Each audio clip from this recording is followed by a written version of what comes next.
Okay, so this one looks like a Robert Munch book, but it's actually not. It's from the illustrator who does Robert Munch. And his name is Michael Martchenko. And this one is written by Alan Morgan. And it's called Matthew and the Midnight Turkeys. This looks terrifying, but I'm really excited for it. Okay, ready? Oh my goodness, it's so long. Set, go. One morning, Matthew woke up before his mother did. He went into her bedroom to see if she wanted to play. She didn't. It's not even 6 yet, she told him. Go back to bed. Matthew went back to his room, but he didn't feel like sleeping much. He decided to fall out of bed instead. What are you doing in there? Called his mother. I'm falling into a hole, Matthew told her. Could you do it a little bit more quietly? Asked her mother, or his mother. So Matthew turned around and around until he fell down, and he fell into the holes that way for a while. It made him so dizzy he had to laugh. Be quiet, you turkey, his mother called down the hall. I can't, Matthew called back. Whenever I get dizzy, I tickle myself. I'm hungry. Can I make my own breakfast? I should say not, said his mother. You're much too silly today. So Matthew's mother had to get out of bed and make breakfast herself. Afterwards, Matthew went into the yard. A dog was digging a hole in the garden, so he chased it away. Then he got out a shovel, 2 buckets, and his best bulldozer so he could finish the job properly. Oh my God, kid. He worked very hard for a long time, and when his mother came out to see what he was up to, she was very surprised to see how much he had done. Matthew, she cried, you've dug a hole in my garden. Yes, I have, said Matthew proudly. Lucky for you, I haven't planted any flowers there yet, said his mother. Now fill up the hole right away. But it's my very best one, said Matthew. Can't I keep it for a while? Oh, all right, said his mother. You can dig here today, but tomorrow the hole has to go too, okay? When Matthew came in for lunch, he was pretty hungry.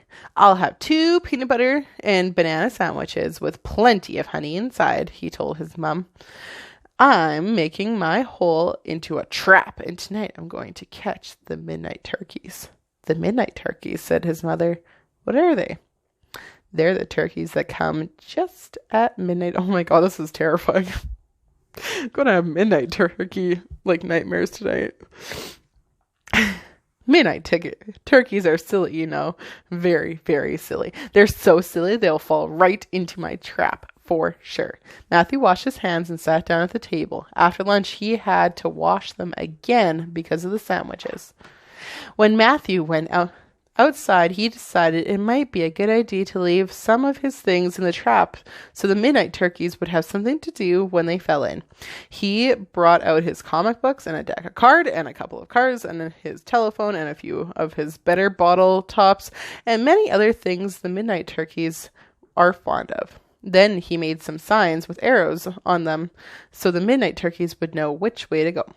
A few of the signs had words on them too, just in case the midnight turkeys could read a little. And when everything was ready, Matthew called his mother and showed her his midnight turkey trap. Very nice, she said, but what makes you think they will come tonight? Oh, they'll come all right, said Matthew. Midnight turkeys always come if you put out a trap for them. I see, said his mother. And what are you planning to do with the midnight turkeys once you catch them? I'll have them for breakfast, Matthew explained. Midnight turkeys make a very good meal, you know. Then Matthew went inside to have his dinner. He took a bath and got into bed. Soon he was fast asleep. But later that night, just after midnight, Matthew woke up again. He ran to his window and looked out to see if the midnight turkeys were coming. They were. They were walking right down the middle of the street, and they certainly were silly, all right. They were tickling each other and giggling together, and one of the sillier ones was even tickling herself, which was quite hard to do. Then the midnight turkeys took off their shoes and threw them away. They pulled off their socks and tied them in knots.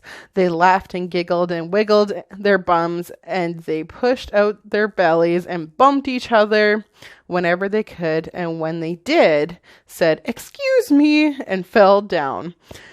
Then all the midnight turkeys stood under a streetlight together and sang a sentimental song about underwear.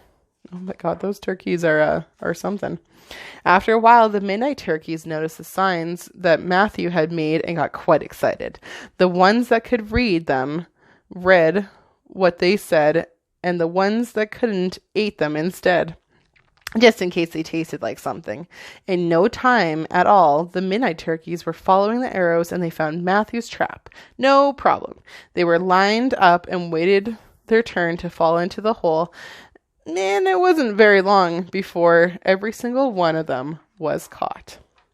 Matthew went outside to see if his trap was working the way it was supposed to. It was. The midnight turkeys had settled right in, and they were having a wonderful time.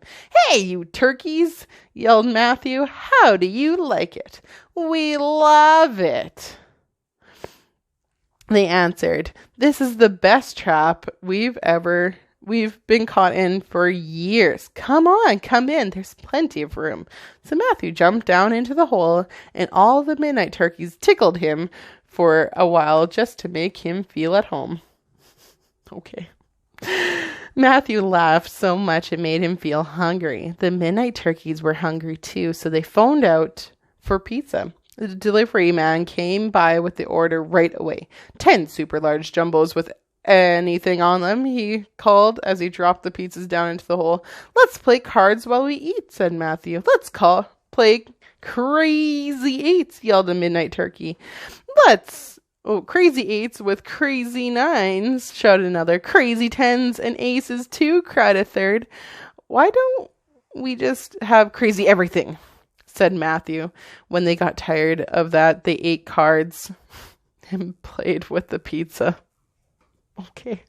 Then they sang some turkey songs together until the night was almost over and the sun was coming up. "Come on inside," said Matthew. "It's time to eat again." Everyone agreed, so Matthew brought the midnight turkeys into the kitchen and had them for breakfast. The midnight turkeys made the meal. "We're going to make cereal sandwiches," they said. The midnight turkeys got out the bread and spread out a lot of jam. The jam is to keep the cereal from falling out. Oh my God, that would be like pretty good with Captain Crunch or something, they said. And they were absolutely right, because they poured on the cereal. Some of it stuck. "I like bananas on my cereal too," said Matthew. "No problem," said the midnight turkeys, and they rolled some bananas out flat with a rolling pin and stuck them into the sandwich. Then the midnight turkeys poured some orange juice into a bowl, and they added some tomato juice until the color was just right. Next, they put in some ginger ale and some grape juice and some cola, and then just to make sure it was sweet enough, they dumped in a tin of chocolate syrup and stirred it up. "The juice of many flavors is good for you," they explained. "It is full of vitamins and lots of other stuff." Oh, is it ever? After a while, the midnight turkeys had to go, so Matthew said goodnight. Then he curled up in his chair. Soon he was fast asleep. Oh my God, I would lose it as a parent. Later that morning around 8, Matthew's mother woke up. It was very quiet and no one was bouncing on her bed. "Matthew," she said. "Matthew, where are you?" Matthew didn't answer, so his mother had to get out of bed and go looking for him. When she finally found him asleep in the kitchen, she was very surprised to see breakfast was ready. "Good heavens," she cried. "What happened?" Matthew woke up. He looked at his mother and smiled. "The midnight turkeys got caught in my trap just like I thought they would," he told her. "I jumped in too, and we had lots of fun, so afterwards I had them for breakfast. The midnight turkeys made a very good meal. I saved you some." Oh my God, if my kids said that to me, I would be terrified. Oh. Matthew's mother took a long look around. She was there. She saw there were lots of leftovers, and she noticed a number of left-unders, too. Then she sighed and sat down. "I don't need any breakfast right now," she said. "What I need is a cup of coffee." The And that book is terrifying. Thanks for reading with me so